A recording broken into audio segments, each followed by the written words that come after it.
साथियों नमस्कार।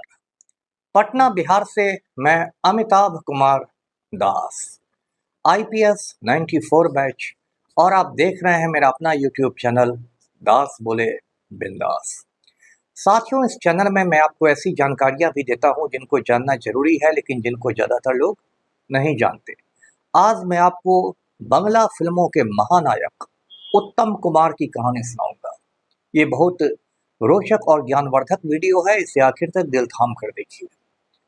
साथियों, ये कहानी शुरू से शुरू करते हैं। उत्तम कुमार का नाम था अरुण कुमार चटर्जी। अब जो बंगाली होते हैं उनके दो नाम होते हैं, एक भालो नाम और एक डाक नाम। भालो नाम वो होता है जो बाहर में रहता है, स्कूल में, कॉलेज में, ऑफिस में जो रहता है, और डाक नाम होता है जो उनके घर के लोग उसे प्यार से पुकारते हैं। तो अरुण कुमार चटर्जी का भालो नाम तो यही था, अरुण कुमार, और डाक नाम था उत्तम। ये नाम प्यार से उनकी नानी ने उन्हें दिया था। अरुण कुमार चटर्जी एक बहुत ही साधारण निम्न मध्यम वर्गीय परिवार से आते थे। बचपन से उनको नाटकों का शौक था, लेकिन नाटक से दाल रोटी का जुगाड़ नहीं हो रहा था, तो उन्होंने कलकत्ता बंदरगाह में किरानी का काम शुरू कर दिया। किरानी की नौकरी में उनको हर महीने 275 रुपये मिलते थे, और ये पर्याप्त नहीं थे, इसलिए वो एक्स्ट्रा इनकम के लिए लड़कियों को संगीत की शिक्षा भी देते थे। उत्तम कुमार को संगीत की भी बहुत अच्छी जानकारी थी।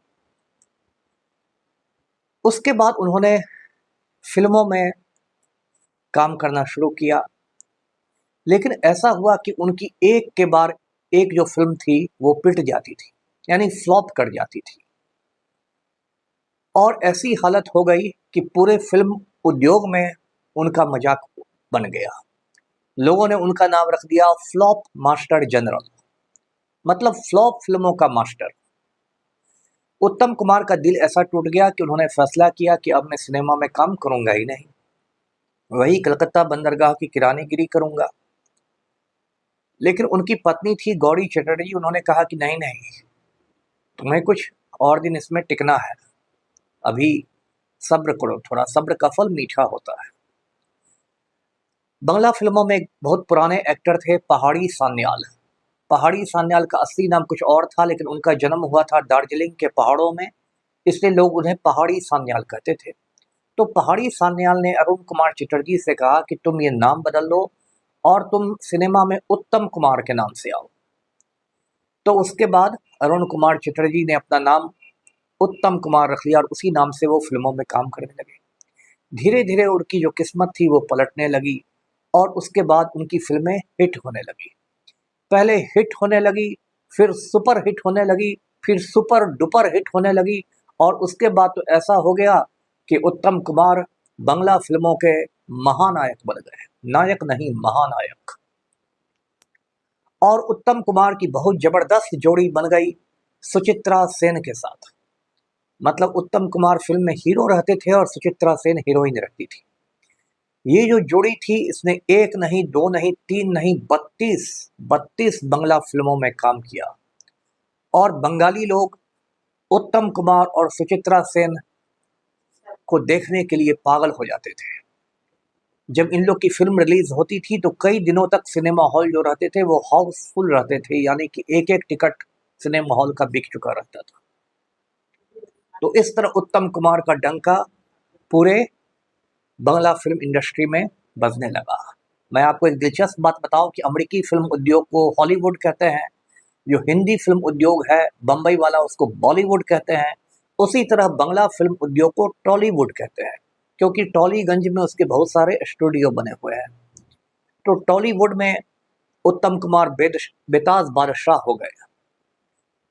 उनकी ख्याति इतनी बढ़ गई कि सत्यजीत रे ने उनको अपनी फिल्मों में काम दिया। सत्यजीत रे आप जानते हैं दुनिया के महानतम फिल्म निर्देशकों में एक थे, उन्हें ऑस्कर पुरस्कार भी मिला, भारत रत्न भी मिला। तो सत्यजीत रे ने उत्तम कुमार को लेकर 2 फिल्में बनाई। एक फिल्म का नाम था नायक और दूसरी फिल्म थी चिड़िया खाना। नायक फिल्म तो एक तरह से उत्तम कुमार की अपनी जिंदगी पर ही आधारित थी, उसमें उन्होंने एक फिल्मी हीरो का ही रोल किया। और चिड़ियाखाना फिल्म में उन्होंने ब्योमकेश बख्शी नाम के एक जासूस की भूमिका की। ये जो ब्योमकेश बख्शी है, ये बंगला साहित्य का एक बहुत बड़ा काल्पनिक जासूस है और इस पर कई फिल्में बन चुकी हैं। सुशांत सिंह राजपूत ने भी एक फिल्म में ब्योमकेश बख्शी का किरदार अदा किया था। तो चिड़ियाखाना फिल्म में उत्तम कुमार ब्योमकेश बख्शी के रूप में नजर आए। तो 2 फिल्में इन्होंने सत्यजीत रे के साथ की। उसके बाद उत्तम कुमार ने कुछ हिंदी फिल्मों में भी काम किया, जैसे अमानुष, आनंद आश्रम और छोटी सी मुलाकात। अमानुष और आनंद आश्रम में उनके साथ शर्मिला टैगोर हीरोइन थी। मुझे अभी भी याद है कि मैं जब छोटा था तो मुजफ्फरपुर गया था अपनी दीदी के घर, और मुजफ्फरपुर के एक सिनेमा हॉल में ही मैंने ये फिल्म देखी थी, आनंद आश्रम। और उसके बाद छोटी सी मुलाकात फिल्म में उत्तम कुमार ने वैजयंती माला के साथ काम किया। तो कुछ फिल्में उनकी हिंदी में भी है। उत्तम कुमार जो थे वो, जैसा मैंने कहा, महानायक बन चुके थे, लेकिन वो अपनी सेहत पर ध्यान नहीं देते थे। वो मतलब चेन स्मोकर थे, लगातार सिगरेट पीते थे, फिक्र को धुएं में उड़ाते चलते थे, दारू बहुत पीते थे, खास के फ्रेंच वाइन, क्योंकि किसी ने उनको कह दिया था कि फ्रेंच वाइन पीने से चेहरे पर चमक आ जाती है, तो वो फ्रेंच वाइन बहुत पीते थे। और खाने पीने में कोई परहेज नहीं करते, उनको समझिए कि परहेज से परहेज था। और इतना खाते थे कि उनकी एक बड़ी सी तोंद निकल गई थी।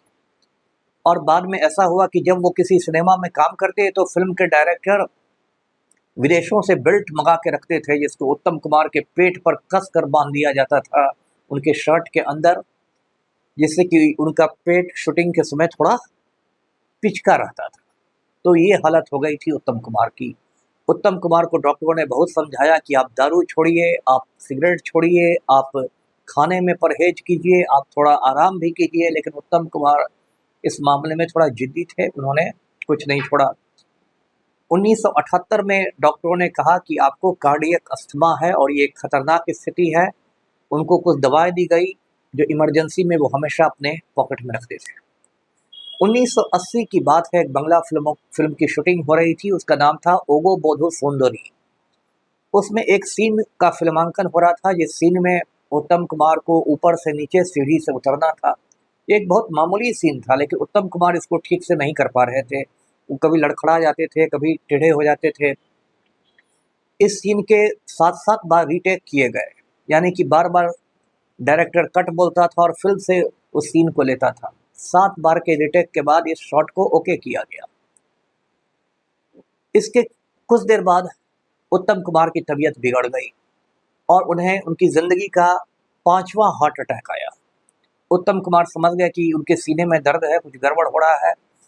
उन्हें तुरंत दक्षिण कलकत्ता के एक हॉस्पिटल में पहुंचाया गया, बेलेव्यू हॉस्पिटल। ये बिरला का हॉस्पिटल है, प्राइवेट हॉस्पिटल है, बहुत अच्छा हॉस्पिटल माना आता है। लेकिन बेलेव्यू हॉस्पिटल में उत्तम कुमार की जान नहीं बचाई जा सकी। जो उनके डॉक्टर थे लाल मोहन मुखर्जी, उन्होंने भी पूरी कोशिश की, लेकिन उत्तम कुमार चल बसे। और उस समय उनकी उम्र सिर्फ 53 साल थी, 53। तो सिर्फ इसी उम्र में उत्तम कुमार की मौत हो गई। साथियों, उत्तम कुमार के बारे में एक दिलचस्प बात मैं आपको बता दूं कि जो ममता बनर्जी है, ममता दीदी, जो भी बंगाल की मुख्यमंत्री है, वो भी कॉलेज के दिनों में उत्तम कुमार की बहुत बड़ी फैन थी और कॉलेज के क्लास बंक करके अपनी सहेलियों के साथ जाती थी उत्तम कुमार की फिल्में देखने। तो जब ममता बनर्जी मुख्यमंत्री बनी तो उन्होंने पहला काम किया कि कलकत्ता के पास सियालदह रेलवे स्टेशन है, उसका नाम उन्होंने बदल के रख दिया महानायक उत्तम कुमार रेलवे स्टेशन। और एक बात और मैं दिलचस्प बात बताऊं कि बंगालियों में एक अड्डा का कल्चर है। मतलब बंगाली लोग बहुत बौद्धिक होते हैं, बुद्धिजीवी होते हैं। तो 4-5 बंगाली मिलकर चाय समोसा खाते हुए अड्डा करते हैं, उसमें वो तमाम मुद्दों पर बात करते हैं, राजनीतिक, सांस्कृतिक, साहित्यिक, हर किस्म के मुद्दे पर। तो जब बंगालियों का अड्डा होता है तो उनका एक प्रिय विषय होता है बहस करने का, कि वो इस पर बहस करते हैं कि कौन बड़ा स्टार हुआ बंगला फिल्मों में, उत्तम कुमार या सौमित्र चटर्जी। पूरा बंगाल समझिए 2 भागों में बटा हुआ है। आधा हिस्सा मानता है कि उत्तम कुमार बड़े स्टार थे, आधा हिस्सा मानता है कि सौमित्र चटर्जी बड़े स्टार थे। जो भी हो, उत्तम कुमार की लोकप्रियता ऐसी थी कि जिस दिन उनकी मौत हुई, कहते हैं बंगाल में किसी भी घर में चूल्हा नहीं जला था। हर कोई उत्तम दा से इतना लगाव रखता था। साथियों, ये कहानी मैं यहीं ख़त्म कर रहा हूँ, लेकिन मैं चाहता हूँ कि इस वीडियो को देखने के बाद आप यूट्यूब पर जाएं और यूट्यूब पर जाकर इस बार उत्तम कुमार की कोई हिंदी फिल्म देख लें, क्योंकि आप में से ज़्यादातर को बंगला आती नहीं होगी, मुझे भी बंगला नहीं आती है। तो अमानुष या आनंद आश्रम, ये दोनों बहुत साफ सुथरी फिल्में हैं, इनको आप देखें और इंजॉय करें। आज का वीडियो यहीं तक। वीडियो को लाइक कीजिए, शेयर कीजिए, चैनल को सब्सक्राइब कीजिए। धन्यवाद। जय।